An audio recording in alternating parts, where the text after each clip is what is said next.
Bueno, hoy nos metemos de lleno en una teoría que cuanto menos es controvertida y que lo pone todo patas arriba, la nueva medicina germánica. Vamos a desgranar sus ideas principales para ver qué es lo que propone exactamente.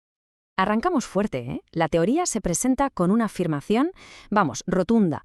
No habla de hipótesis, sino de leyes biológicas tan inamovibles como la propia ley de la gravedad. Con una declaración de intenciones así, es fundamental entender, de dónde sale todo esto. Y es que para entender esta teoría no queda otra que conocer la historia de su creador, el doctor Reich Gerd Hammer, porque su sistema no nace de la nada en un laboratorio, sino de una vivencia personal, una tragedia que según él le hizo replantearse absolutamente todo lo que había aprendido en medicina.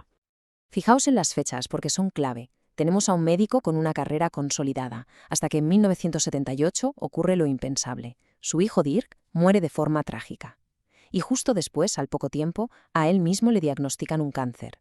Es esta sucesión de hechos tan brutal la que actúa como catalizador de toda su obra posterior. A raíz de su diagnóstico, Heimer empieza a atar cabos. Él estaba sano. Su mujer, que también desarrolló un cáncer, también lo estaba. ¿Qué había pasado? La terrible pérdida de su hijo.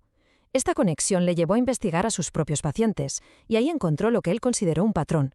Todos sus pacientes varones con cáncer de testículo habían sufrido también una pérdida personal muy, muy profunda. Y aquí llegamos al que es probablemente el concepto central de todo el sistema. Hammer bautiza a ese momento clave como DHS, síndrome de Dirkhammer, claro, en honor a su hijo. Pero ojo, no hablamos de un estrés normal y corriente. Se trata de algo muy específico. Un shock que te pilla totalmente a contrapié, de forma inesperada, dramática, y que además se vive en soledad. Vale, con la idea del DHS ya sobre la mesa, el Dr. Hammer formula su primera ley y la llama nada menos que la ley de hierro del cáncer.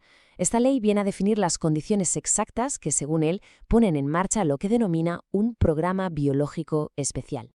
Esta primera ley se sostiene sobre tres pilares que ocurren a la vez, de forma simultánea. El shock, el DHS, impacta al mismo tiempo en la psique, en el cerebro y en un órgano concreto. Y aquí está la madre del cordero. El color, la naturaleza de ese shock, si es un conflicto de separación, de territorio, de ataque, determina exactamente en qué punto del cerebro aparece una marca visible en un TAC y, por lo tanto, qué órgano reacciona. Es un sistema de causa-efecto muy, muy preciso. Pasamos a la segunda ley, que esta le da una vuelta de tuerca a la idea que tenemos de estar enfermos. En lugar de un proceso lineal, esta ley dice que toda enfermedad se desarrolla en dos fases completamente distintas, pero que siempre siguen el mismo orden. A ver, lo más importante aquí es esto. La primera fase, la que se llama de conflicto activo, es una fase de estrés, una fase fría. Y lo más curioso es que casi siempre transcurre sin síntomas. La segunda fase, la de curación, solo arranca cuando el conflicto se ha resuelto. Y es en esta fase cálida cuando aparece todo lo que asociamos a estar enfermos. La fiebre, el cansancio, la inflamación, el dolor.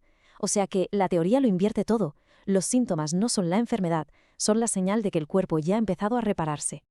Y ojo a este dato, que es tremendo. Según este modelo, en el 96% de los casos, la persona ni se entera de que el programa biológico ya está en marcha. Pasa completamente desapercibido. Solo se da cuenta de que algo va mal cuando entra en la fase de reparación, lo que para esta teoría significa que los diagnósticos médicos a menudo llegan tarde y solo ven una parte de la película.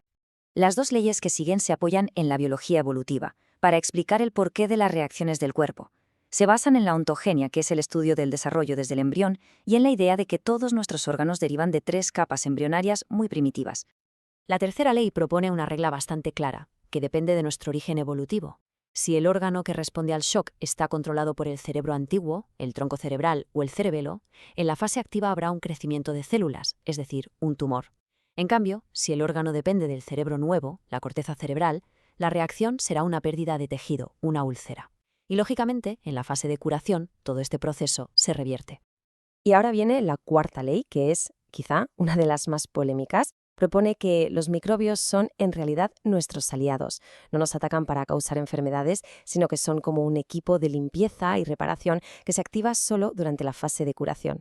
Su trabajo es descomponer los tumores que ya no sirven o ayudar a reconstruir el tejido que se había perdido. Y cada tipo de microbio, según esto, tiene una tarea muy específica. Y así llegamos a la quinta y última ley, conocida como la quinta esencia. Esta ya no es tanto una ley mecánica, sino más bien una ley filosófica que le da un sentido global a todo el sistema. uniendo las otras 4 en un solo gran concepto. Esta es la idea central, el corazón de la nueva medicina germánica. La enfermedad no es un error de la naturaleza, no es algo que funciona mal y hay que eliminar.